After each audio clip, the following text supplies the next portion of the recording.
Welcome back. Welcome back. Boy, Welcome we back. dragging this morning. So we is dragging this morning. Hey man, good morning to all our viewers out there and everybody that's gonna step upon us today. Hey man, it's family talk. Let's discuss it, man. It's your boy B. Got Nick.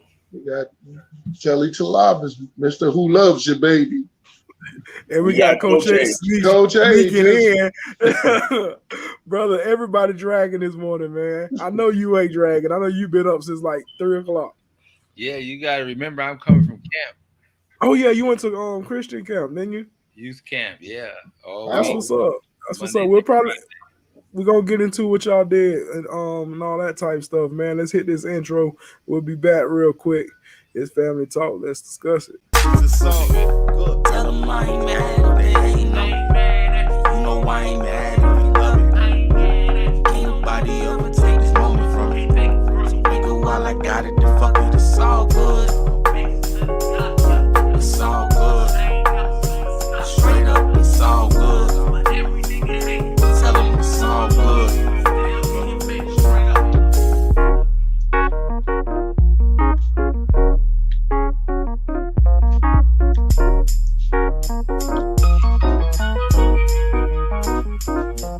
Tell them I ain't mad if they ain't know.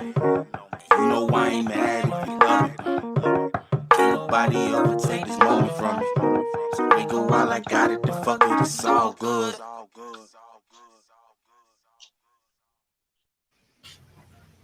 Welcome back, y'all. This is family talk. Let's discuss it. We're gonna jump into Black Wall Street today, man. But before we do that, how y'all boys doing today? We all right. All right. All right. Doing Let's good. We gonna get this energy up real soon. We gonna Yeah, get boy. Yeah, this probably the most lowest energy we've ever brought to the barbecue. We probably ain't even at the barbecue. We like a picnic today. Look like it's about to rain. Yeah, it's like it's about to rain, and we all ain't too sure. We ain't too sure about being out here, right? But good. It's good to hear that y'all brothers doing pretty good. We just take a couple minutes. Everybody, let me know where y'all at. 1 to 10.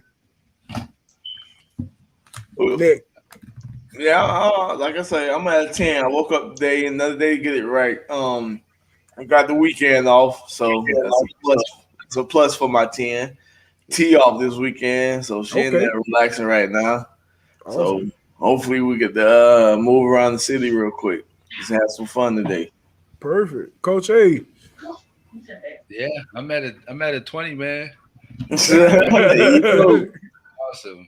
Matter of fact, I got something to help get y'all energy up, man. I know y'all heard that. Okay. Let me see if I can What get you you. got? We gonna be the first podcast to have a live DJ, man. No good. Oh, Okay.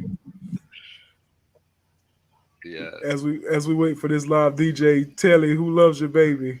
How you yeah. doing? How you, what's- Yeah, hey man, hearing about a live DJ, I went to a 9 now. I was at an 8, now I'm at a 9. That's what's up. I'm at a 10 this morning, fellas, man. It's been good. I had Friday off. I got the whole weekend off, 3-day weekend for you, boy. So me and Sam working on the project car, and Sam say she finna do some shopping today. Finna jump on the project car for the podcast, and hey Nick, I got some other stuff I need to talk to you about, and I'm feeling good, man. I'm feeling very excited about what's to come. Let's get this money. Like I said, Nick, I got some other stuff to talk to you about. So. Yes, sir. 'Cause I need to get out of there, boy. Hey, listen, when we got off the phone with you yesterday, Sam was like, hey, I know why he called you. I said, why? He's like, he probably had to go to work. It was like he didn't want to go to work this morning. Man, I don't never want to go to work. He be like, oh, what's going on, Nick? I be like, I'm ready to go. And I just walk through the gate. Yo, Jimbo. Hey, we ain't gonna forget Jimbo. Jimbo took a day off today. Shout out to Jimbo and have fun today with your girls, man. No texting and driving. No texting and driving. So what is DJ at? With the technical Say difficulty. what? We waiting on. So you said you Oh, had some? did y'all hear? Y'all hear the applause? Nah. No. Y'all No, can't hear that? no. Oh, y'all. You know what? Oh, well, then I got it messed up. Then Don't bring me it's back only. down to 8 now. It's But only no, playing. baby. I guess it's only playing through mine. Well, how about you 'Cause figure that out? You figure that out, and we're gonna jump into Black Wall Street real quick.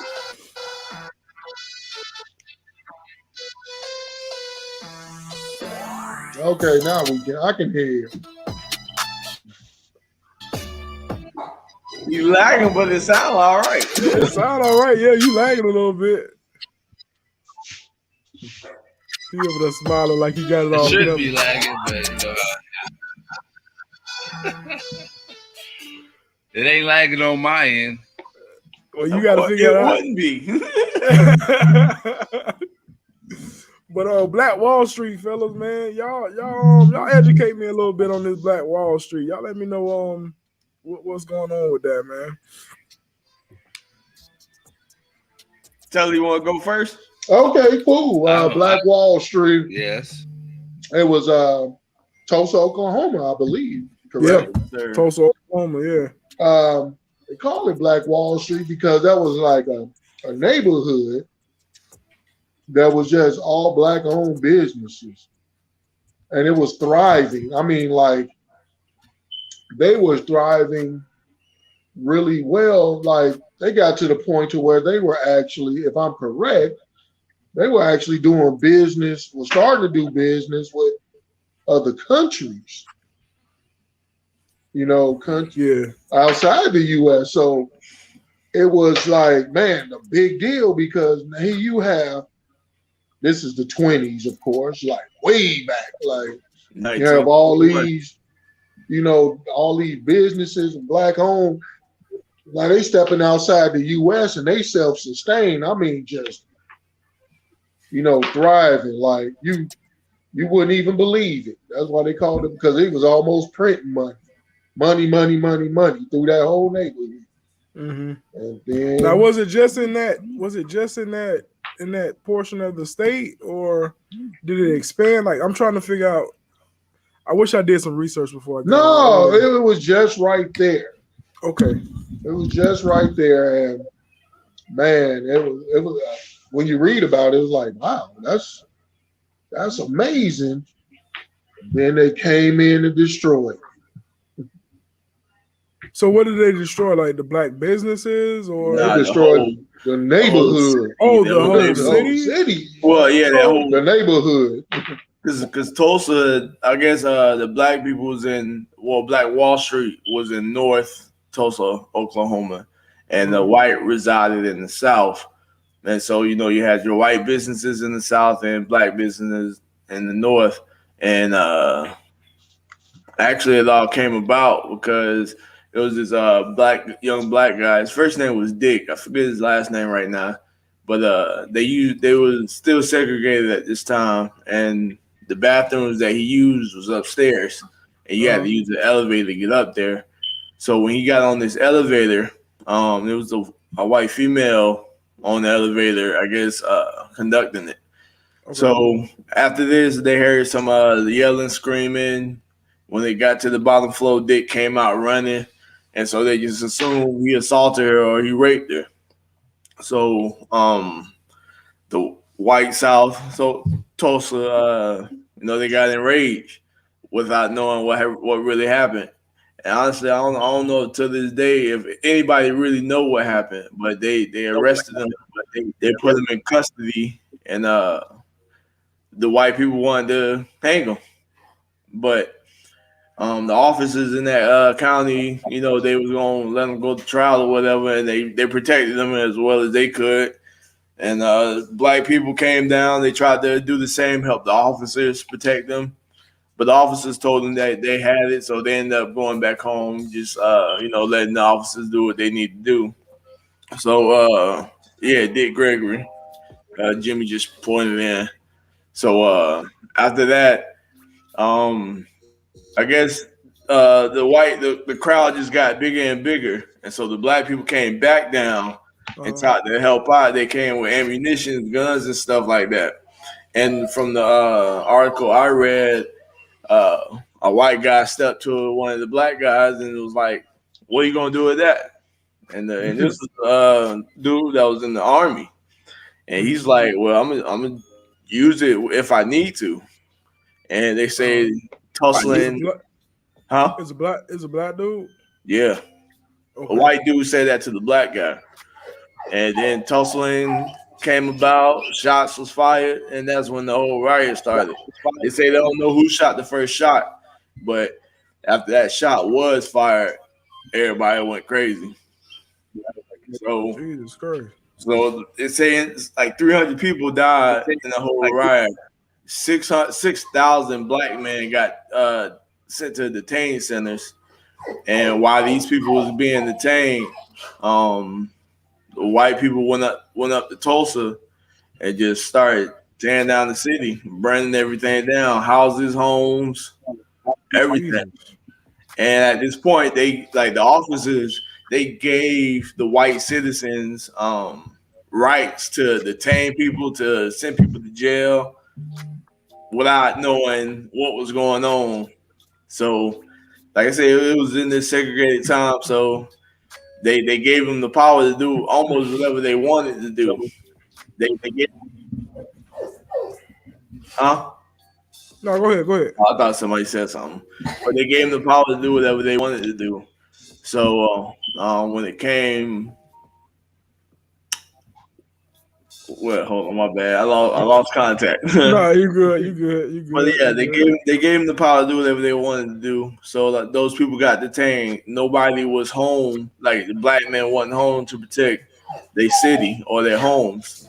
So whites came down, started burning houses, burning their businesses down, and before you knew it, everything was gone. By the time this happened in a small span too, couple of days. They had people come in to try and stop the riots and stuff, but after that time, it was too late.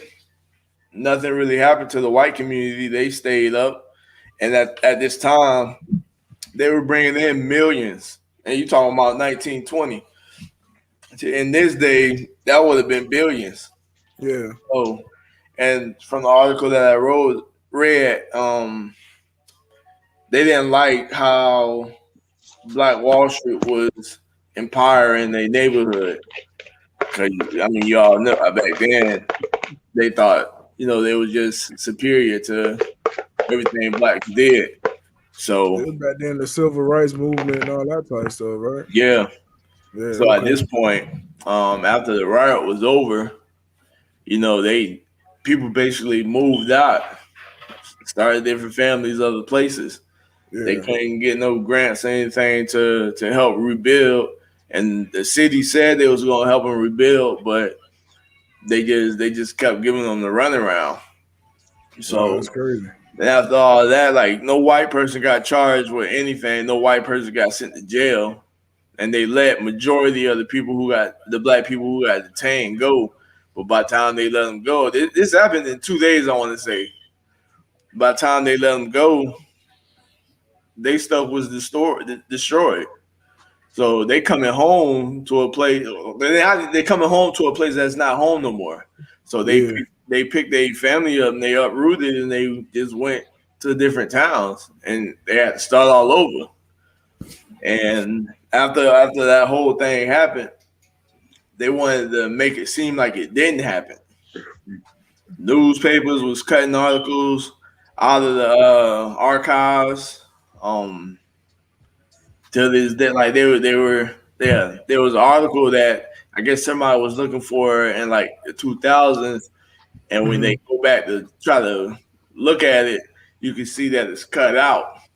That's crazy. But now, I mean, they do have a center that's built down there and a big old plaque that says, what happened on this day. But I mean, me personally, that ain't enough. Yeah.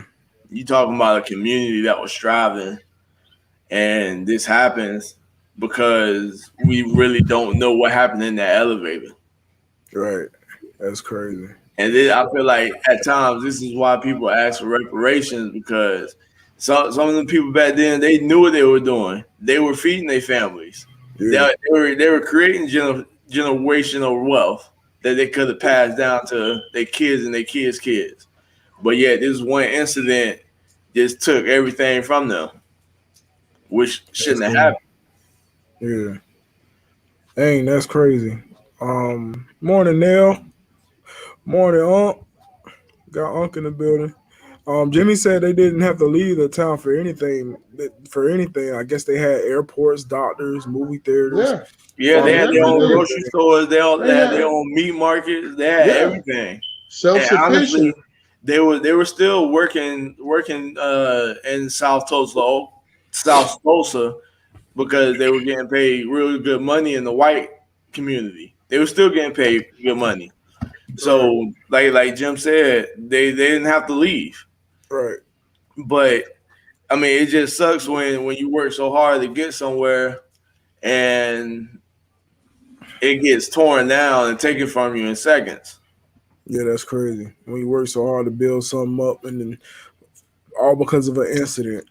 I Yeah, mean, and to this day, don't nobody still know what happened in that elevator. And at yeah, the end of it, they tried to persecute him, but they dropped all charges. But y'all Even down if there in even if Florida, he it was it shouldn't matter. It should never came to that. you're a little He bit could have choppy, coach. yeah, raped, what you murdered, say? or whatever. It still shouldn't have came to that. Even if he, it doesn't matter what he did or didn't do. It still should have never came to that. Right. Right. Yeah, it shouldn't have came Yeah, to that at all, man. That's that's. I took a peek at some of that stuff, and I heard about what Nick was saying. Hold on one second. But no, that's crazy about what they had to go through. So this is my next question, and see if one of y'all can answer it. Um, so it's today's society. You know what I'm saying? What does Black Wall Street mean in today's society? If one of y'all can answer that. Honestly, I don't think it means as much as it did back then as it do now. I think back then they made a community that sustained themselves. And now, I mean, I'm not trying to take anything away from anybody, but they still now rely on stuff from the other communities, whereas Black Wall Street did everything in the communities through themselves. If they needed something, they had their own crops, they had their own this and that. So, and I mean, I'm pretty sure back then they still had help from the different communities, but it's not as much help as it is in today's society. But Gotcha. I don't. This is just speculation. I don't think it'll necessarily help. They just had customers. I'm sure there was some things that in that Black Wall Street in that community that other communities wanted or needed, and they continue to spend their money there as well. So it's one thing to be able to get whatever you need in your community, but then as you produce good products, people come from all over to get those products, and so I think that was part of it, which also would help them to thrive as well. Is producing, being taking pride in your product and stuff like that, and people come from because think about it, why was the white lady there in the first place? You know what I'm saying? Right, right. No, they was in the south. They was in the south, so she was in her area, and the black Dick Gregory Oh, okay. came down there to work to the Oh, south. okay, yeah. So, which is even worse that they would, I guess, follow him to another community. It's just an excuse. You know how it is when somebody is unhappy or upset with what you're doing and what you got going on. They just look for the excuse. But I mean, it's unfortunate that was the temperament of the country at that time to Yeah. the extreme. That was the extreme temperament of the country at that time, and we can see the effects of the temperament of the country now, with the cancel culture and stuff like that. So that's why it's important that we don't project a lot of stuff onto everybody, because we produce a certain temperament for the country. Yes, it Mhm. might be just within our family or within our network or social media, but it spreads, and pretty soon the whole country jumps on board, and there ain't no telling what could happen from that. Well, Absolutely. and Jimmy, that's a good point he brought up. I was going to bring that up that in Florida, while you guys in Florida, you guys had Rosewood, Florida, Mm-hmm. similar to Black Wall Street, a self-sustaining, all-black town. Everything was moving fine, and then one incident, Same thing. whites come over and burn it down off a Yeah. false accusation.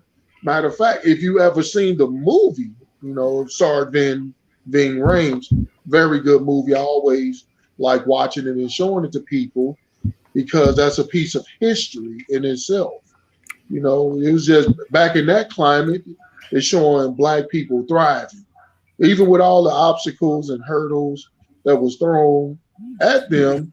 They're thriving. The whole town is thriving. Yeah. It's And kind of hard to see that today where the whole neighborhood Right. is thriving. You know what I'm saying? But they made it happen. and it just sucks that a lot of these places, you know, it's just my perspective, but they want to do something like this, but they just need a reason. Yeah. And the reason in Tulsa was they thought the girl got raped without finding out what was going on. And everybody know, most of us on this podcast, like, we not racist, and I personally don't stand for black people. Like, I stand for my rights and whatever, but what's right is right and what's wrong is wrong. We all Right. got, especially me and Brandon, our whole family is integrated on both sides with different nationalities. So it just sucks that one incident happened and it caused all types of chaos. Right. There's nothing said or done.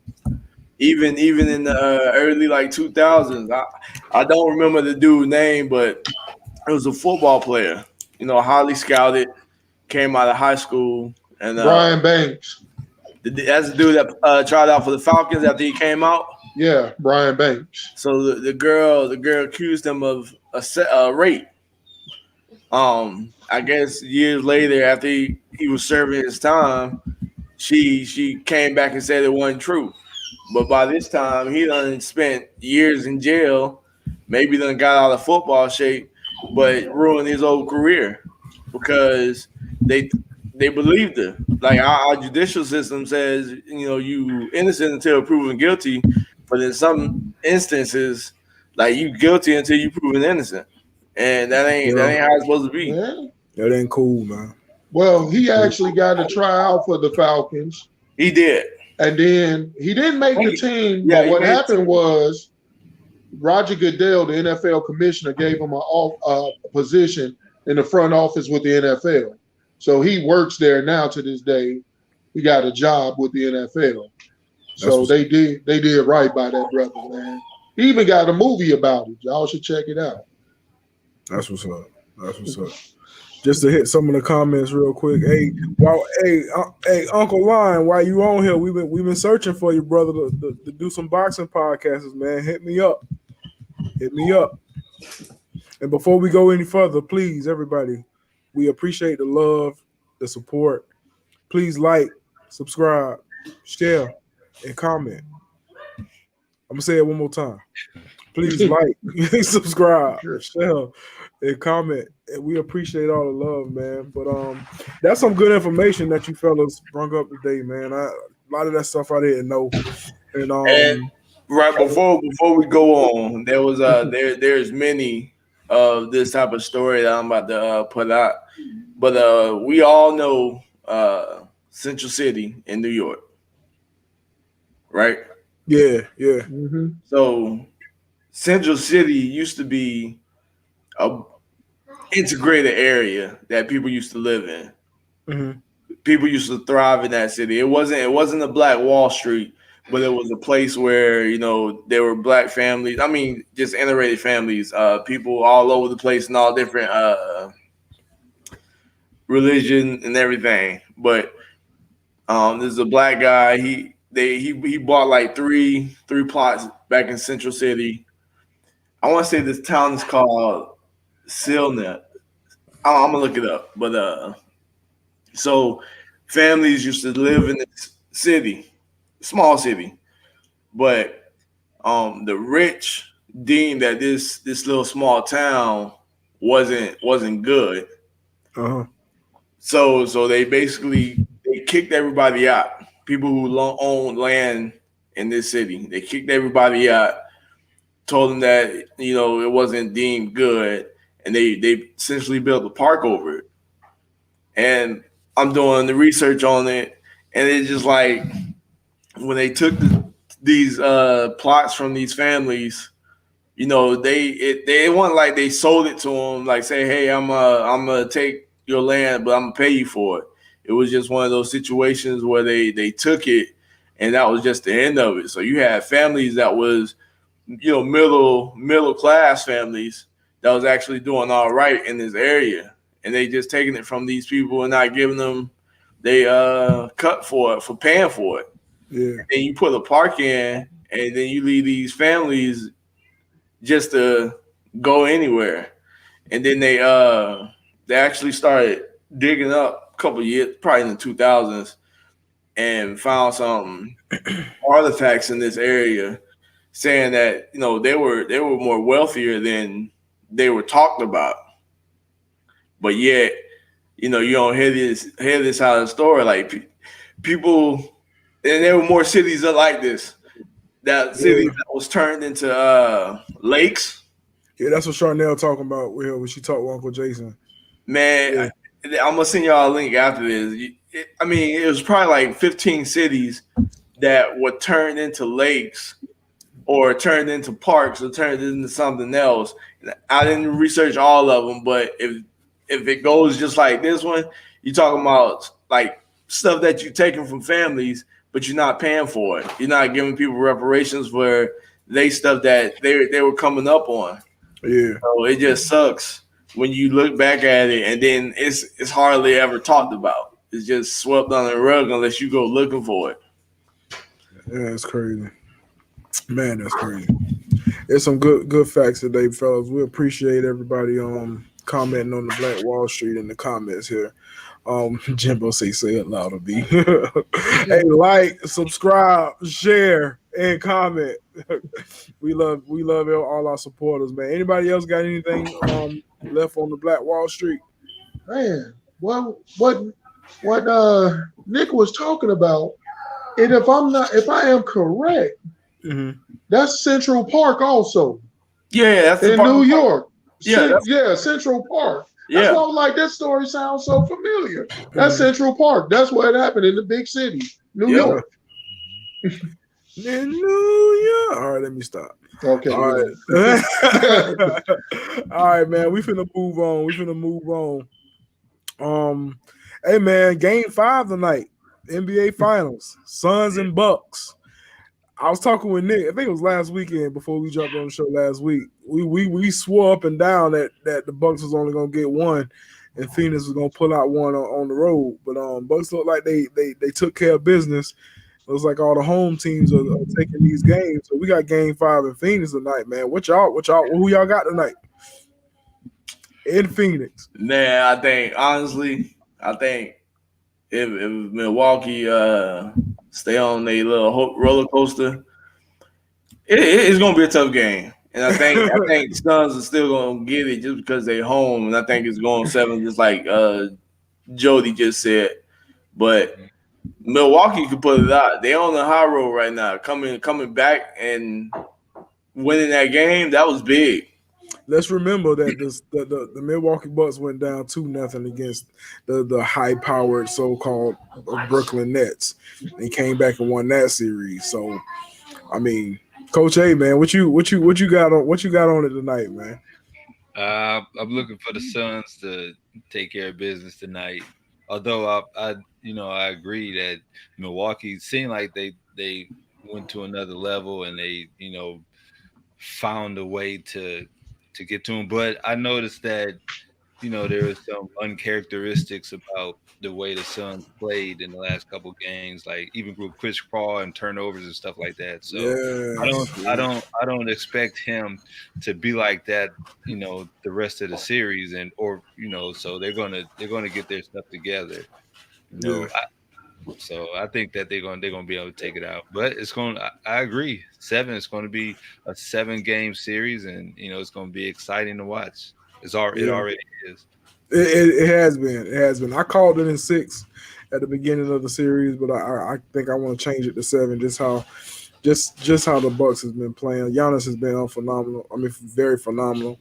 Um, I don't know if y'all saw the block that he had on DeAndre Ayton, Yeah. but that's going to go down whether they win the series or not. That's going to go down as one of the biggest blocks in the NBA Finals history. Let me ask y'all a question. Yeah. Why is this block and why is LeBron block always mentioned? Honestly, I think a block, no matter how it comes, it's a decent block. But we're gonna talk about these two blocks for years to come. And why is that? Well, go ahead, Coach. I didn't. Being at UCamp, I didn't see the block. I'm gonna have to look it up because y'all mentioned it. I can definitely. It was a great block. I want to say. I'm gonna just guess. Let me do this. Let me just guess, and y'all tell me if this is the characteristics of, because I feel like great blocks that make history comes at certain times. So let me guess that they was coming back. They was coming back, and so Aiden or whoever it was had a chance to score, was going to probably extend their lead or do something, and Giannis blocked it, which changed the whole momentum of the game. And so that's typically what are the characteristics surrounding historically great blocks. Iguodala was going full court. He was getting ready to put it in and extend the lead, and the Cavs was on their way back. After a turnover. And LeBron James blocked it and prevented that. And then from then they end up winning that game and scoring. So their momentum changers. Their momentum changers is why they're considered great blocks. So with the Giannis situation, oh my bad. Go ahead, Telly. Giannis' block was way better, first of all. So, it really was. Because Giannis cut off a pick and roll. His back was to Aiden. And that's what the I ball was got say. dished to Aiden. Aiden was alley-oop. Aiden was already up in the air. And Giannis turned around and blocked his head up in his face. Now the LeBron block, J.R. Smith helped out because he stopped Iguodala. If you look at it, J.R. Smith stopped Iguodala. If J.R. Smith not there, that's a dunk. Boom. They got the 2 points. They go up because at that point the game was tied. So Giannis had to do all this other stuff, and LeBron just fed off of J.R. Smith. But so I give credit to J.R. Smith for stopping him. You talking about the LeBron chase down block? Yeah, J.R. Smith was already down there. But he still had to chase. He still had to run all the way down. But J.R. Smith, if he not there, he doesn't slow down Iggy. Iggy got 2 points. It don't matter. That. But that's what I'm telling you. But regardless of how he slowed down or not, LeBron could have just stayed on the other end and be like, "Oh man, he got it." But he decided. It was the hustle. It was the hustle. The hustle was there. But are you that much a LeBron hater that you can't recognize a great block? Yes, he is. No. It's not that I'm not recognizing a great block. I'm just letting you know the circumstances. That I'm saying if J.R. Smith is not there, LeBron can't chase him down. He's hustling, but he wouldn't have called him. He wouldn't have called him. Right. You know what we call that? We call that fate. We call that an act of God. Everything worked perfectly in order for you. Everything worked perfectly in order for you to be able to accomplish that. So in your accomplishment in your life, you're going to take away the fact that all the people stopped at their red lights so you can continue to go. They didn't cut you off. You can get cut. You're going to go through all that and really take from what you did. Thank God they stopped at the red light and let me get to where I got to get to. Y'all ready for Jody? I'm ready for Jody. Before we bring Jody on, the LeBron block is a huge block in NBA history. Giannis made a huge block that's going to go down in NBA history. Because like Telly said, if y'all saw it, Giannis was doubling Devin Booker coming off a pick and roll. He was doubling on Devin Booker, and Devin Booker made the right play. Made a great play. He made a great play. Aiden was wide open for the alley-oop. He tossed it. But for Giannis to get off of that double team and to get back, and with his athleticism to get back and block that shot, because that's a dunk all day for Aiden. Yep. To get back and block that shot. And I think this is the scenario, Coach A. The scenario was that Phoenix was going to tie the game if he makes that bucket. Milwaukee had the possession before Milwaukee had taken the lead by 2. You had Chris Middleton out there thinking he Michael Jordan. But Chris He was balling. You can't balling. take nothing back from that man. I ain't taking nothing off of him. I'm just saying, bro was out there balling. But that possession before they had taken the lead, and that dunk would have tied the game. So initially, after Giannis blocks that shot, Chris Middleton goes down and hits another shot. So the game went down to the wire. Any team could have won that game, but because of Giannis's block, that's what propelled them to the win. But is Jody even on? Jody, you there? You Your brother just got getting out of bed. he was listening to that LeBron slander, so you know he had to get up. You know? I was in bed. I was listening. I was being educated this morning. I was learning things about Black Wall Street. I was like, this is gonna be one of them podcasts where I can learn more. Listening as a fan, I was doing good.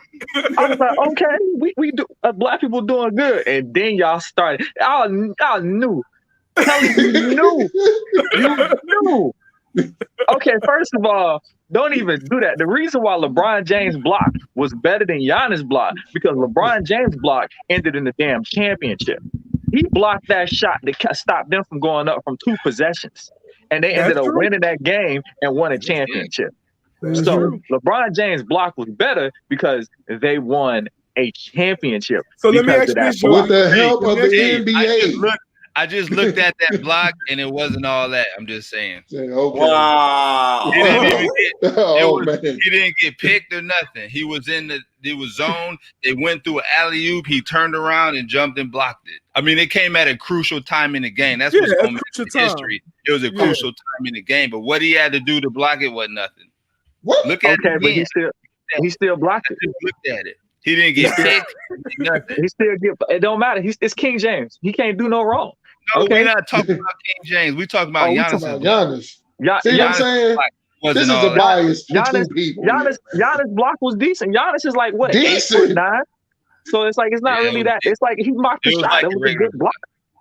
It just came at a crucial time in the game. That's all. Yeah, they won. At the end of the day, at the end of the day, did Giannis block win them a championship? No, it won them a game. No, the NBA won them a championship. So let's not lie, man. Don't get me started. Don't get me started on the bogus suspension. Do that. The bogus suspension.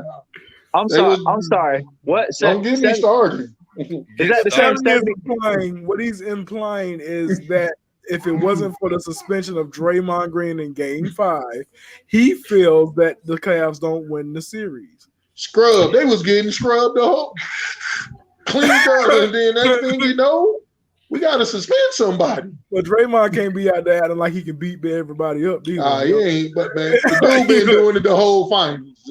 The whole finals and playoffs. But they decided on that instance to enforce the rules. But like Coach A, usually when they was down 3, when they already win three games. Yeah, right. But they could have closed it out. They had 3 chances. Yeah, they still could have closed it out. Yeah, they could have, and then all of a sudden, the defensive player of the year getting calls against him. Come on, you up 3 games, it's never all of a sudden. Yeah, it was all of a sudden. Hey, we talking about the Bucks and Suns. LeBron. I know, man. You bring these cats on. They want to take the shine away from CP3 and Giannis. Hold on. I ain't talking about LeBron. I'm talking about Coach A. What Coach A usually say was the moment worth it. You bigger than that moment, right? Ain't that what Coach A usually tell us? Like Yeah, you you say that. acting like an N-word in that moment. What did it get you? Nowhere. Draymond acting like an N-word. What it got him? Suspended. So ask Draymond. Draymond needed to talk to Coach A. Was it worth it? Was it worth it? No, it Oh my wasn't. goodness! Oh my goodness! Well, let's get back to the Thank you. Let's the get back to the conversation Bucks at hand. before they start and the talking about Suns. Space Jam or something. Let's go. Well, I was gonna ask about that too, fellas. Oh, Now, man. give me a Here second. you Just give me a go. second. Give me a second. Now listen. Jimbo said it best. I think the Suns still win it. I think CP3 and the Suns bounce back tonight. I think it still goes 7 games, but I think the Suns will pull it out in Game 7. And I think I'm just gonna leave it on that note. If anybody else got anything to add, I think Suns in 7. I'm gonna agree with I think Coach A just said it. Chris Paul played a bad game last yeah, game. He he had some did. uncharacteristic turnovers. It was almost like he couldn't believe that they could possibly be up 3-1, and he just did some uncharacteristic stuff. Yeah, I And got it. Oh, you got it? Yeah. Okay. I think that the Suns honestly the Suns are the better team. They got better players, they got better coaching. Let me ask you a question. Why you think Suns is a better team? Because the Suns walking into the season, nobody was really thinking about the Suns. They've had a chip on their shoulder. They've had something to prove all season. Devin Booker has played like outstanding. I'm sorry to cut you off, Jody. It wasn't even at the beginning of the season. Let's remember the Suns went 8-0 in the bubble. Yeah, last year. Oh, true that. Yeah, so they started the end of last season. Yeah, so they just came in hot, and I feel like the Suns just had a lot more to prove. You know what I'm saying? You know how it is, them small market teams, you know what I'm saying, get a little shine, and it's just like they just take advantage of it. So can we, from my perspective of what you said, can we just say they're more resilient? I would say this. I would give you that, yeah. I think the Suns are. Me personally, I feel like Milwaukee got the better overall basketball team. I'm talking about bench players. With Giannis, they don't have the better team. But yeah, the Suns just don't seem to give up. And Devin Booker is just playing lights out. Like Devin Booker is really out there just shooting shots. Like it's just like, you know what I'm saying? You ever see a dude that try to turn up because his girl at the court? You know what I'm saying? Start taking crazy shots. The only difference is Devin Booker turning up and making these shots. Okay, I seen him take a shot the other day, like off the dribble, damn near from the top of the key, and he just pulled up. And I was like, see, this nigga shooting like his girl in the crowd. He cut it out. Hey, I was just finna say the guys that play like that usually suck, man. They be missing. Right, you know what I'm saying? But Devin Booker out there banking them things, and you know what I'm saying? And at one point, I think it was a PJ Tucker. The look on his face was kind of like, what you want me to do, man? I got him smothered. I got him smothered, and yeah, he just slapped this shot on my face. Ain't nothing I could do about that. So, man, y'all know PJ Tucker ended that game with 0 points, like 30 minutes. But listen, don't do my brother like that. I think the Bucks have the better player, obviously, the more dominant player. But the Suns, to me, is a better team. They better around. They're better all around team. They better shooting and everything. Yeah. So they have more players that can knock down shots. They got a better bench. The Bucks are just they have probably more veterans, and they have the dominant one of the dominant players in the NBA, which is Giannis. So that's what's helping them the most. But the Suns proved they truly proved that they are the number 1 seed, and they should have been and that's why they're the number 1 seed. Everybody thought they was fool's gold. Even I jumped on that bandwagon like this cat can't be that good. There's number 2 seed. I mean number two. But once you see him play, you understand. But once you see them play, you understand exactly why they're as high and as good as they are, because they play great team ball, and they shoot very well. Even the guys coming in off the bench. I think another problem they've been having too is the Payne guy isn't doing nothing. He was scoring like 15, 20 points a game, and getting down the lane, and now he's been non-existent. So I think that's got him struggling a little bit that way. Yeah, but I think they picked all that. I think they correct a lot of that stuff tonight in the Phoenix. Chris Paul won't be turning over the ball like he did before. We all know he's gonna come back and not turn over the ball because that's very uncharacteristic for Chris Paul to be having 15 turnovers in the last 3 games. So I think they'll bounce back. So let's move on to something else. I'm gonna let Telly start off with this one. Okay. Hey man, y'all seen Space Jam last night? Man, see, there you go. I did. Was it good? Who saw it? Hey, listen. I had high expectations for that movie, and I was very impressed. I'm gonna be totally honest with y'all. I was very, very, very impressed, and a lot of people are getting this twisted. Like a lot of grown-ups are getting this twisted. Like that movie was for them. Y'all gotta remember this movie is for the kids, man. Right. This movie was for the kids. F them kids. It's for the everybody. kids. Right. It's But for everybody. The kids enjoyed it. nowadays don't even know who Bugs Bunny is or none of that. You don't even know. I enjoyed the mess out of the movie. I thought it was hilarious with WB having like Batman and Superman and all these type of characters. So maybe I should mute this part because I haven't seen the movie. All right, I'm not gonna say nothing else. I ain't gonna say nothing else. But it was just a phenomenal movie. Of course, everybody gonna try and slander like Telly. Probably finna slander LeBron for his acting skills. He ain't an actor. He's a basketball player, but he did a great job in the movie. He did an awesome job. Then I already got the question. Well, is the first Space Jam better? I'm not gonna sit there and say which one was better because Jordan did his back in '96. That was for that time. LeBron did it in 2021. This is for this time. I like both movies. You know what I'm saying? I got the silver box set of Space Jam in the room. It's something I had to buy because Jordan was on it. Now when this one come out on Blu-ray, I gotta buy that one too. You know what I'm saying? Because LeBron did a great job in the movie. I thought the storyline was pretty good. The theme of the basketball game was kind of similar to how Jordan's was back in '96, but just with a little bit more technology in this movie. Of course, you can't compare it because back in '96 they didn't have this technology, so it's hard to compare it to this one and that one. But as far as oh, he over here looking at stuff now. But hold on. The IMBD rating is 3.7. Out of what? That means it sucks. And I'm gonna be the first to tell you that with my radar, every time I look and movies are like 6.5 or higher, they're typically pretty good. I mean that mean it was interesting to me or it was decent. Anything like 5 and under is just like cheesy or you know what I'm saying. That's they why got I said it's 3.7. But is it? Do you look at the ratings before you go see the movie? Yes, all the time I do. So are you kind of like fixed already? No, not all the time. Not all the time. Sometimes I catch a movie first, and then there's been a lot of movies that you just watch, and then I go and check the rating, just see how I feel because I'm a true movie amateur movie critic. So I look at everything. I look at the acting, the storyline, if it could be real, it could be not, and then if it's a kids movie. Now, majority of kids movies like Disney, all those things, Beauty and the Beast, all those things rate off the chart because they be good. They be right. Good, yeah. This as a kids movie, 3.7.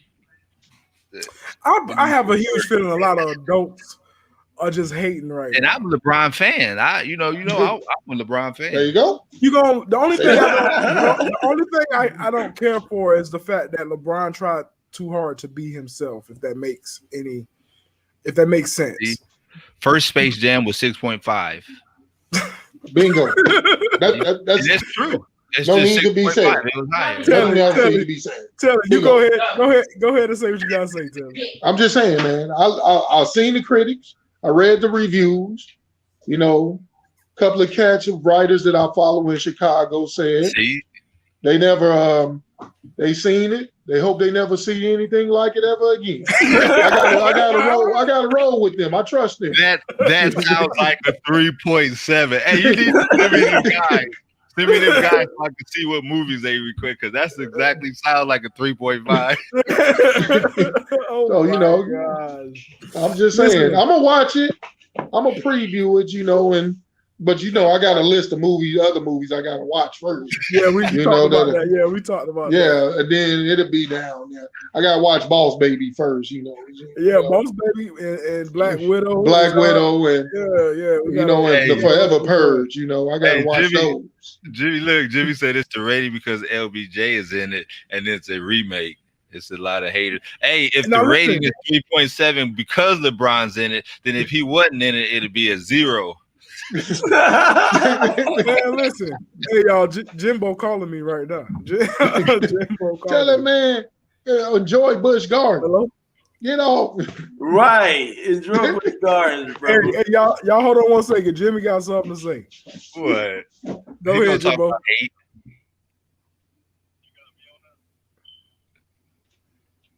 Go ahead. We already know what you're going to say. Hey, listen, y'all already know hatred talking about it's a 3-point good because it's up. Listen, the rating is only like that because LeBron is in it. Number one, no, it's not. It's a remake. You got these old heads that want to protect Jordan. Stop it.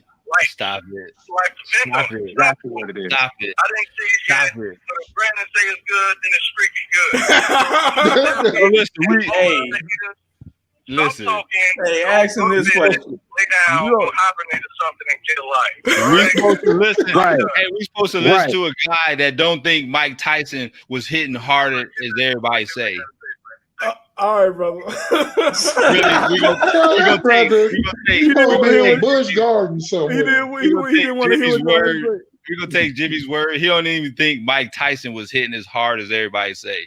I mean, everybody's entitled to a bad opinion. But what I won't do is sit here and take the slander either, okay? And Jimmy's exactly right. People hate the movie because LeBron is in it, and you want to protect the original movie. That's all it is. And I'm not listening to a thing. There's been plenty of remakes that's been good. I'm not listening to a thing that Telly over there talking about. This Chicago buff over there. So he one of them Jordan jock riders. You know, Michael Jordan can't do no wrong. I saw it happen in real life. I know what I'm watching. I saw it happen. You want to talk about refs? Michael Jordan had the refs in his pocket. Okay, I don't want to hear that. Let's not go there. Let's not go there. But listen. I am a firm believer, and I consider myself a movie guru myself. I told Sam the other day when you start owning about 200 something movies and you got them sitting in your room and you buy just because you like buying movies. That's him. That's me. See, look at my guy over there. I feel like I'm a movie guru myself, and I'm a firm believer of not messing with classics. I'm a firm believer of not messing with. Like, I didn't want them to mess with Coming to America, but I end up liking Coming to America too. I end up liking it. Me too. And they still shouldn't have touched it. They didn't remake it though. It was a sequel. It was a sequel, but I was saying just leave certain movies alone. And I said that about Space Jam when I first heard that LeBron was coming out. When I was like, you gotta leave classics alone. But this movie was actually pretty good.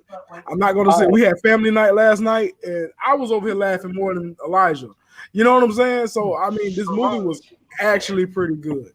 All I'm saying is, if you want to talk about movies, find me a movie where the second one was better than the first one. Like Godfather is better than the original. Godfather 2. Yeah, I like that. Like, how many of y'all looked at the second movie and was like, okay, the second one was just as good or better than the first one? It's the not Matrix. The Matrix Reloaded. John Wick 2. John Wick. What up, Nate? Nate, you here, brother? What's good? What's going on, fellas?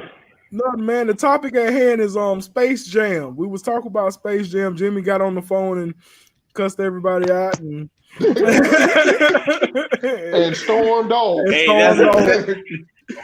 That's exactly what he would tell people too. He ain't say not one cuss word. One cuss word or one bad word, but he cussed everybody out and he left and didn't want to hear nobody else's response. But that sound like Jimmy. But Nate, man, I know we was talking about it last night on Facebook. What's your I know you haven't seen it yet, but what's your thoughts about another Space Jam coming out when we know and we love the first one? What's your thoughts of the second? Well, I was listening and I kind of agree with Coach A. Like, this movie was not for the kids because most of them kids don't know who Bugs Bunny is. So this movie was for us to criticize. Okay. No. So I ain't gonna down the movie, but I do want to see it, and I will compare it to Space Jam of the past. See, and I'm gonna critique it hard. Well, are you critiquing it hard because LeBron James is in it? Yes. Honest. Yes. Like honesty is key. So listen, Giannis could have been in Space Jam, but it would have been fantastic if Giannis was in No, Space Jam. if Giannis was in Space Jam, I wouldn't even take a look at it. Yeah, personally. Yeah, So I'm not watching it because of LeBron James, right? Right. Right. No, you're gonna lie. Right. That's the 3.7. That's how you get 3.7 because they know people gonna turn the TV on or buy it or whatever because That's all right. they got LeBron James in it. But That's right. it's LeBron, we gonna watch the movie. What's the storyline? Is the storyline any good? Is you know what I'm saying? It's a lot of aspects. I do want to say that the storyline is very predictable. I think within the first 15 minutes of the movie, you already know what's going to happen. 3.7. It's the fact of the technology that's used in the movie. I think that's what people. That's what me. I can say personally, me. I think that was what gravitated me to watching it and it being so funny. I know who Bugs Bunny and Daffy Duck is, and I know who the Road Runner and the Coyote is. I know who all because we grew up watching this stuff. But they don't. Do they have the original people that's doing those? I mean, I don't know if they're the original voices. Like Lola Bunny was done by Zendaya, so it's not their original voice. Yeah. I don't know if Bugs is his original voice. We have to research that. But because I know all those Toon characters and grew up watching them, it was fun to me. You know what I'm saying? Like somebody like Elijah, when we were watching it last night, he looking back and forth off of his phone and on the movie because he don't know who all those cartoon characters is. You know what I'm saying? He looking them up. No. He like playing a game on his phone and looking at the TV half the time. 3.7. That's 3.7. But me, because of the characters that's in it, and because of the first one, and I saw how the first one was done, and I love the first one, seeing it as a little kid, and just seeing it here, it just brought back memories. You know what I'm saying? So I like the movie when it come out in the stores. I'm going to go buy the movie. Yes, I will. I am going to put $26. So you're gonna go buy it, but are you gonna rewatch it at any time? Yeah, absolutely. Coach A, I'm with you. Absolutely. It's a must. I got about the movie. It's a must. Right, but you're gonna rewatch it like how many times? Right, exactly. Let's be honest. I have Space Jam right here. I've watched Space Jam at least 10 times since I bought it. And that's true. I have Space Jam too, and I've rewatched that many times. But when this one gets bought, it's going to get rewatched as well. I think LeBron James did an awesome job. I'm going to be honest with you. I think he did. I think if I would have had to grade him, I would have given him an 8.5. That's pretty good to me. There's been movies that have very great actors in them that still get low ratings. Right. It's not the acting that decides. And this could be one. Is good. Y'all just hate LeBron James, and that's the name I'm telling No, I don't hate LeBron James, but I'm just gonna, you have been said on record, and that you have been on record saying that you hate LeBron James because of yes, I stand by my comment. What about me? Hey, what about me?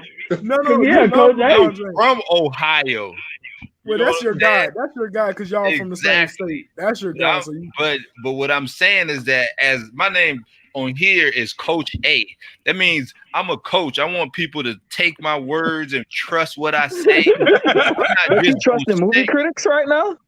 I'm not going to say anything. No, if somebody's going to be like, oh, I'm going to look at this movie because Coach A said it was good. You know what I'm saying? They're like, no. So I'm going to critique it the way I critique any other movie, no matter who's in it.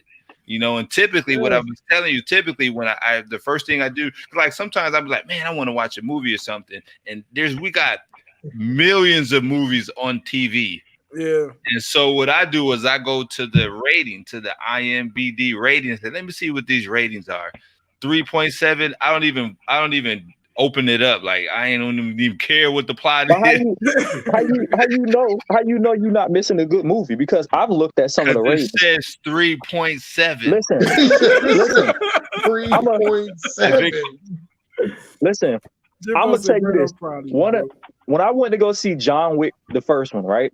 And I looked at the ratings. All they said was John Wick is a bunch of pointless killing, a bunch of pointless shooting, and It ain't it's pointless. killing He from. was shooting because they killed that man, dog.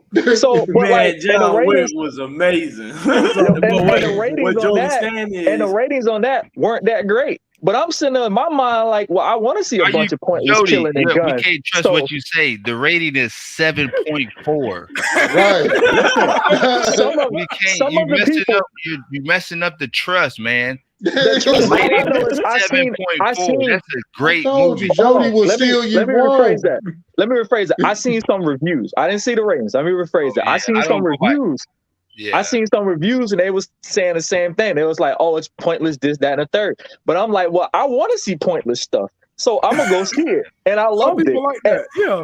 And But I I don't have get- John Wick. I have John Wick 1 and 2, and But, I had. Matter Jody, of fact, you explain. I got 3. I don't, I got all 3. You explaining something that don't need. The movie is a 7.4. So I don't even read reviews because different people based on their, we all view things based on our lens. So I just look at the overall rating. That takes I don't everything. The only thing I don't even read look at is the rating. if I'm No. watching it, I read to see what the if it's PG-13, I read to see what's in it. Like, Yeah. I don't want to see if I'm gonna be sitting with my wife or somebody. We don't want to see a whole bunch of nasty stuff or something like that. So Right. that out. But other than as far as people saying, "Oh, I don't like this" or "I don't like that," I just look at the overall rating of the movie, and that's anything that's in the 7s is fire. Yeah. You gonna get my money quick.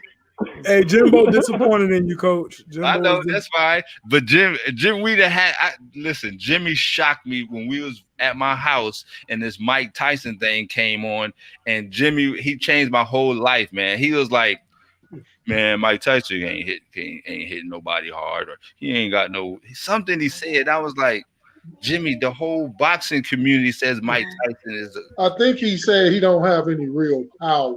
Yes. He said he don't have any real power. He just wear you down. But yeah, like you said, the whole boxing community get behind what they saying, but we supposed to listen to Jimmy. Yeah, he ain't took no hit from Mike Tyson a day in his life. When it come to when it come to food and cooking, I'm like a student. Whatever Jimmy say, I 200%. But when it comes to Mike Tyson doesn't have a one-hitter quit. He said, "I said Mike Tyson doesn't have a one-hitter quitter." But is you in the sun? And That he boy in the wears you sun too down. long. That's what I'm telling you. So he actually we going back and forth. I'm like, no, I can't trust everything he say because he give me just one track, man. I tell you, there's 3 dimensions. He only looking for one dimension. Well, can Jimbo explain all the fights that never made it past 1 round? Like a boxing round is 3 minutes. Mike Tyson has put niggas on the mat in less than 90 seconds. That don't sound like much wear and tear. That sound like your body was like, bruh, either I'm gonna quit, either you gonna quit or I'm gonna quit. But one of us gonna hit this mat. Listen, like that's what that sound like. It's okay, Jimmy. Every person is allowed at least 2 or 3 blasphemous comments. I like Skip Bayless. I do. I like Skip Bayless. I think some of the stuff he said is astronomical funny. But when that fool said that the 2007 Texas, the Vince Young Texas team could beat the 01 University of Miami, I was like, this nigga crazy. Crazier than them all. But they allowed their opinion. Shout out to Skip. That's a good. Now, first of all, assumption, I'm the huge Miami Hurricane fan. That's my team. I mean, and that team was loaded with nothing but NFL talent. Nobody wants to see your tattoos. Get out of here. I'm glad you got a tattoo, man. Get out of here. I'm glad. Get out of here. You got it on your back. You got it on your lower back too. Here we go. Darn. Oh, Here we tramp go. stamp. First of all, Listen, I listen. don't want to hear nothing 3 national championships got to say. You got 2 more to catch up to me and tell you. Before you get into this conversation, you got 2 more. Don't get booted, Jody. Don't get- Don't talk about my Gators, Jody. Don't talk about my Gators. I'm very sensitive about the Who? Gators, Jody. But Man, listen. you lucky I love Tim Tebow. That's Listen, my guy. I'm gonna give you this. That's my guy. I'm gonna give you this.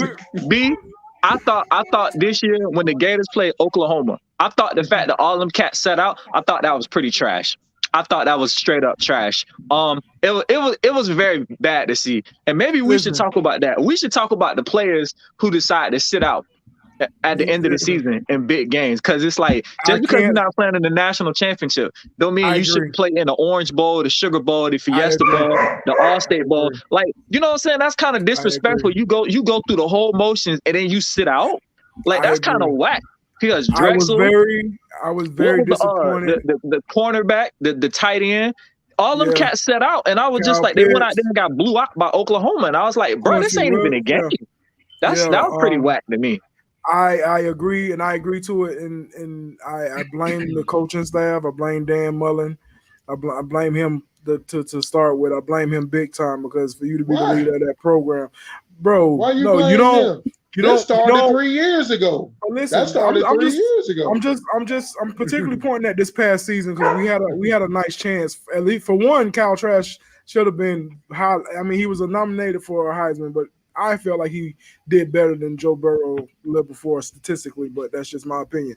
But when we have a great, I won't say great, when we have a pretty good season, and just because we're not in the college football playoff, and we're playing in a bowl game, that bowl game is just as important as playing in the college football playoff. And for all of our big time name players to not play, that's like in basketball. Let's say LeBron James say, "Okay, I ain't even going to the NBA Finals, so I'm not playing next season."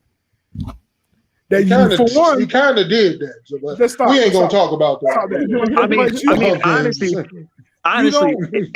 I will agree with Telly on that one. He has kind of did that, and I've seen other players at the end of the season start to have injuries, because it's like, we're not going to the playoffs, so why am I playing? You know what I'm saying? Why should I risk my career and risk getting hurt if we're not going to the playoffs? So let me start my vacation early by saying I'm hurt.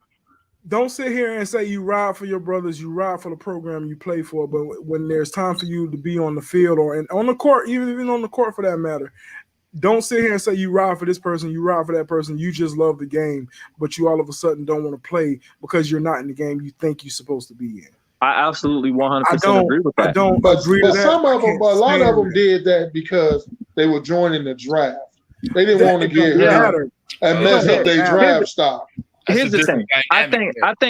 I think that there's a difference between me. You know what I'm saying? Like, if I know I'm a first round pick and my team went 8-4 and we finna play in a Tyrone Keisha tire and hair care bowl, like, I'm not playing in that. I'm not playing in that. Like, what's the point? Like, it's a non-factor. I feel like, you should be allowed to sit out. But if my team went, you know what I'm saying, 11-1, and you know what I'm saying, we playing in the New Year's Six Bowl, I feel like you should have to play. I feel like after a certain point, you should have to play. And I feel like the NFL should get involved. Okay, cool. You opted out. Now we're going to opt you out the first 2 games of the regular season. So you're not going to play the first 2 games of the regular season. You're not going to get paid. Because I think a lot of people, I think we're going to stop seeing those opt-outs now that they can get paid for their likeness. Now they can make more revenue. Yeah, now they're making money with more advertising and stuff now. Incentivized to be playing as many games as they can. Right. And if you ain't playing a certain amount of games, you ain't getting paid a certain amount of money. I think that's how it's going. I think that's how it's going to rock out.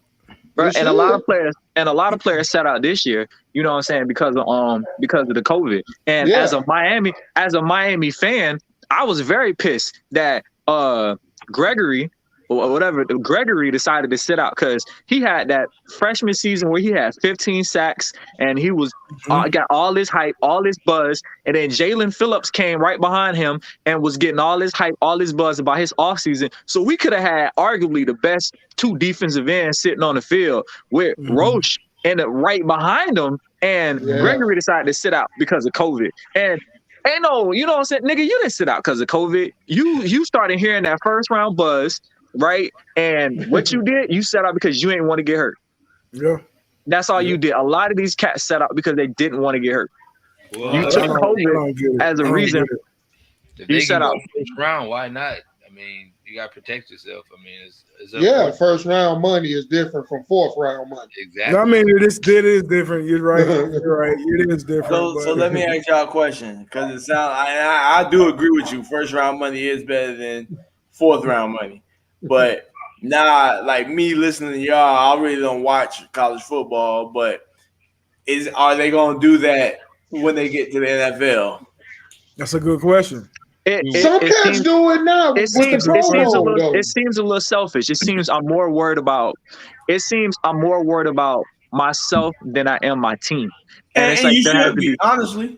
But there also has to be a balance to it. You know what I'm saying? I feel like you should protect yourself absolutely. And I feel like a lot of these NFL teams, the NFL especially, is very slacking when it comes to the pay. So it's like I feel like there's a lot of guys that are not getting paid their worth when it comes to like NBA and baseball contracts. Them contracts are massive compared to some of these cats in the NFL. Like less people on the team though. See, you can't pay 53 people. But you got guys that go out here and sell, you know what I'm saying? You got guys that go out here and sell $100 million worth of jersey sales, and you only paying this dude $12 million a season. Like how that's right. Which guys? I can tell you this. As a Carolina Panther fan, I was looking at my Twitter thing, and Jeremy Chin, our second-year safety, he had a great freshman year. He had a great rookie year, and now you know what I'm saying. He's looking real good for the second season. And I know his contract. I know he didn't get no $38 million, but like Jeremy Chin had like $30-some million in like jersey sales because he popped off. But it's like you're not getting that money. You're not getting that money on your contract. You're not. But he's still on his rookie contract, so he got a set amounts. Now his second contract, he gonna blow the bank out. Yeah, you know he gonna blow the doors off. That's a bad boy down there in Carolina too, boy. I mean, because if you look at Pat Mahomes' contract, he's still on his rookie contract, but they gave him the extension. And when his extension kick in, $500 million. So his, I mean, it's just. Man, and then they talking about Lamar Jackson, who's still on his rookie contract. He gonna eclipse that. Can you imagine a cat getting $600 million? Lamar is not making no $500 million, Telly. Who? Lamar. They saying he gonna eclipse Patrick contract because that's the way the NFL goes. You know, Patrick signed the groundbreaking, and who comes after him, they gonna get more. Patrick got a Super Bowl. Lamar can't even get out of the second round of the playoffs. He barely can make it to the playoffs. And let's not talk about the fact that the NFL don't respect black quarterbacks as passing quarterbacks. So they don't respect that man as a passing quarterback. Oh, they just gave Patrick Mahomes $500 million. Look at Lamar Jackson and look at Patrick Mahomes. Come on now. I like Lamar Jackson. Look at Lamar Jackson and Patrick Mahomes. It's all a moot point because Tom Brady only made 25 and he the best. So there you go. You don't need a lot of money. Tom Brady get that money on the back end and incentives. Go. Exactly. What's up, Nick? What's up? Go. Have y'all seen The Fear of a Black Quarterback? It's a TV show. Well, it was I heard about that. A documentary. I didn't see it, but I heard about that. Man, y'all should check that out. I'm gonna check that out. We should really talk about that. Yeah. What it's called? Fear of a Black Quarterback. Okay, it's on what is on Netflix? No, honestly, I think we got a station called like Flix or something. I don't know where. Fear. We got a station called Fear, and that's where I saw that. All right, I'll look it up. All I'm saying is I was watching this thing, and it was talking about the MVPs of the last 10 seasons, right? And I was watching it, and like a lot of those MVPs were quarterbacks, right? And of course. What I did notice, right, that when 2015, when my boy Cam Newton was the MVP and he had his highlight reel, you know how many highlights they had of him throwing the ball versus him running the ball? And I'm like, that's crazy because they had the other cat up here and he was slinging the ball all around the field. But all of a sudden, the black quarterback get up there for the MVP. his MVP shout out, and they got more footage of Cam Newton running the ball than they do throwing it. So I don't think Lamar Jackson is gonna clip Patrick Mahomes. Patrick Mahomes is just a special player. Like Baby I'm Patrick talking about Mahomes, his contract. I ain't say his stats. I said his contract. I'm talking about his contract. Patrick Mahomes threw a ball 40 yards while falling into the I end know. zone, and the only reason why it didn't get caught is because his receiver was sorry and it hit him in the helmet. Lamar Jackson ain't doing that. I'm just Lamar saying, Jackson dude, ain't doing that. what Lamar Jackson is worth to Baltimore. Well, to Baltimore, yes. Right. What is he worth to Baltimore? Baltimore going to pay him. Obviously not a first round receiver because they ain't got him that yet. So he must not be that much. They won't get the man no damn help catching the He got help the this ball. year. He got help this year now. Yeah, They finally. but so let's see. Let's see what he can do. Because I've always said the new Manning Brady was going to be Mahomes and Jackson. They're going to square off against each other a few times in the playoffs. Now with the rise of Josh Allen, you got to throw him in the mix. I think it's going to be more Mahomes and Allen because Allen is more of a pure passer, and Allen runs, fluke year. Did he say the Lions? Did you say fluke? Fluke year. He will. I guarantee he Who, will. Allen? Josh Allen will not play well. I just did the Charles Barkley. Guarantee. Will not we need an NFL segment. That's what we need. He will not have the season he had previously. Why not? Mark my words. Why not? They got everybody they have improved. a fluke season. Everybody a have fluke season. Yeah. No, man, you can see his steady progression. Yeah, okay. You can see his progression. I'm gonna bring this episode back. Okay, man. I hope you do. And I'm gonna have Jody face the way he looking right now. I have Telly talking about he going up, and watch people talk about him going down, and Jody gonna be like, "You was right, dude." That's what's going to happen. I'll be the first one to tell you was right if it happened. I tell you was right. All I see is Buffalo as a beast, and I hate Buffalo. I'm a Dolphins fan in that division, but I'm looking at Buffalo, and I'm like, man, Buffalo. They're gonna be in that mix next year, man. They gonna mixing what? They were mixing cake. They was in the mix this year. They're gonna be in that mix, man. I'm telling you. Okay. Buffalo. Did we watch the same playoff game? Josh we watched the same. Well. Come on, man. He did not play well against the Chiefs. Let's be honest. The Chiefs was hot. You can say we watched. Sometimes Patrick Mahomes didn't do good in the playoffs last year. And you're right. He wasn't. Patrick Mahomes wasn't to the part of what we assumed him to be. And you're right. But why Josh Allen didn't take advantage of that? Because Patrick Mahomes didn't play good in that game neither. Josh Allen didn't take advantage of that. I'm just saying, man. Them playoffs are different animals. Just like with the NBA playoffs, you can have my point, James Harden. James Harden will give you all the numbers in the world in the regular season. Come them playoffs, where James go? He like James disappeared. He out there, but he ain't out there. I'm just saying, y'all mark my word, Josh Allen will not have a great season. He won't. Since we saying outlandish stuff. Since we said stuff today, right?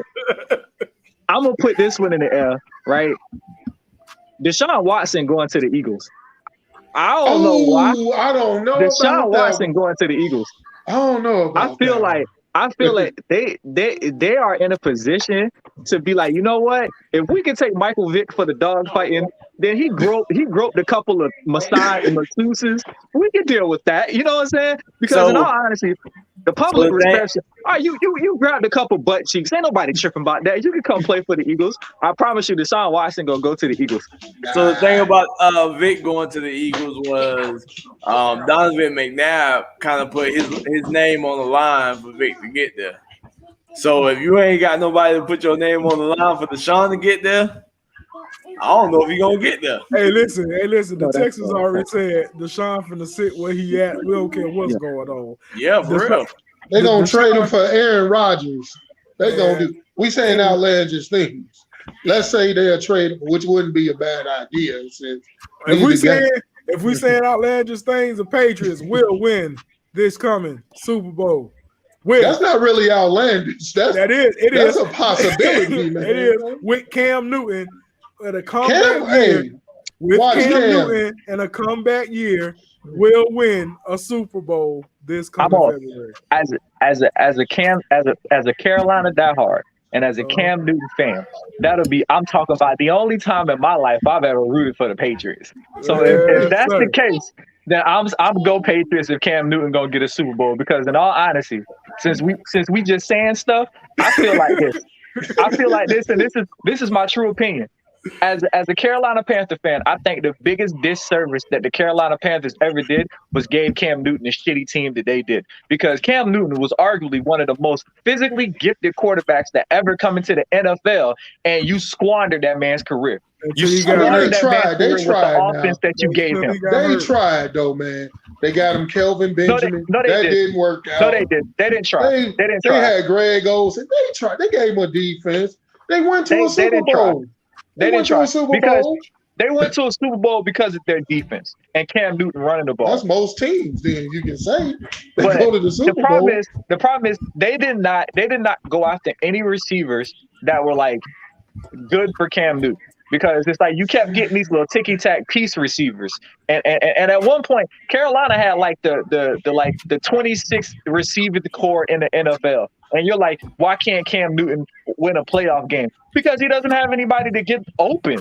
It's like Cam Newton went to the Patriots and it had the same thing happen. The nigga ain't got no receivers to get open. Why Tom Brady left? That's why Tom left. You let Odell slip through your fingers. You let Hakeem Nicks slip through your fingers. You let Jimmy Graham slip through your fingers. You let Marcus Golston slip through your fingers. It's like you could have got this man some receivers, but you didn't. But it wasn't like the Carolina Panthers were the only team to let those guys slip through. Because if you want to talk about slip through your fingers, I can sit here talk about the Bears, and you don't want to get me started. Because as many drafts as I'm still pissed about the Mitch Trubisky draft. Like, dude, you couldn't have been laid out even. I mean, it's like going to a girl house and you know she gonna give it up because the whole neighborhood gave it to her. She gave it to the whole. Ain't no way you could not get it.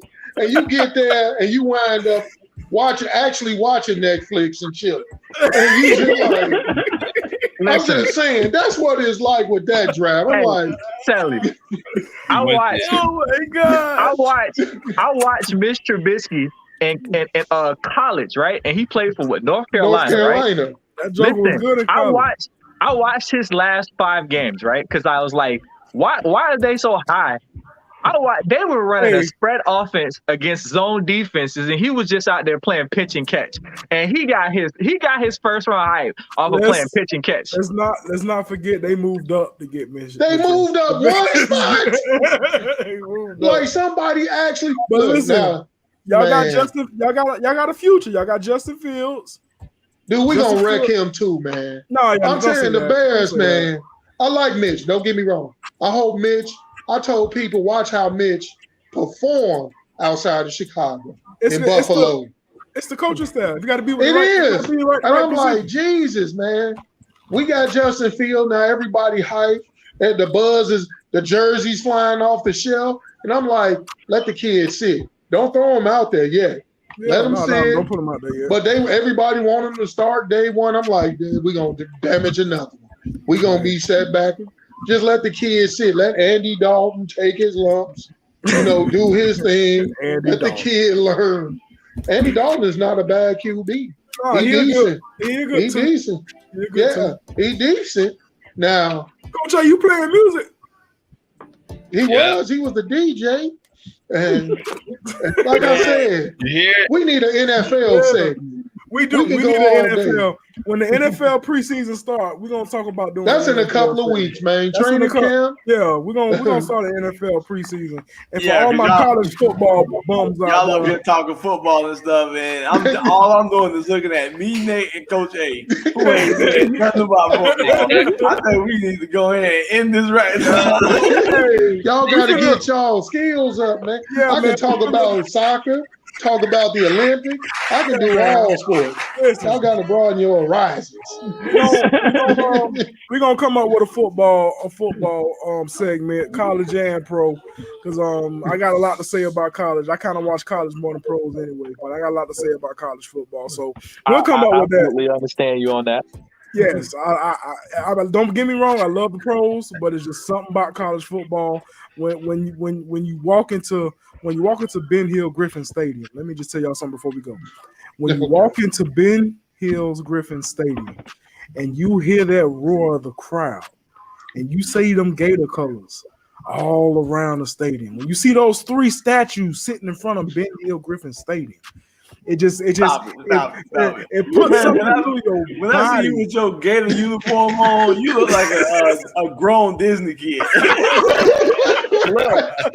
Look, B, Listen, what's up? B, I'm gonna tell you this, and I'm gonna be dead ass honest, right? I don't tell a lot of people this, but I'm What's gonna tell you this.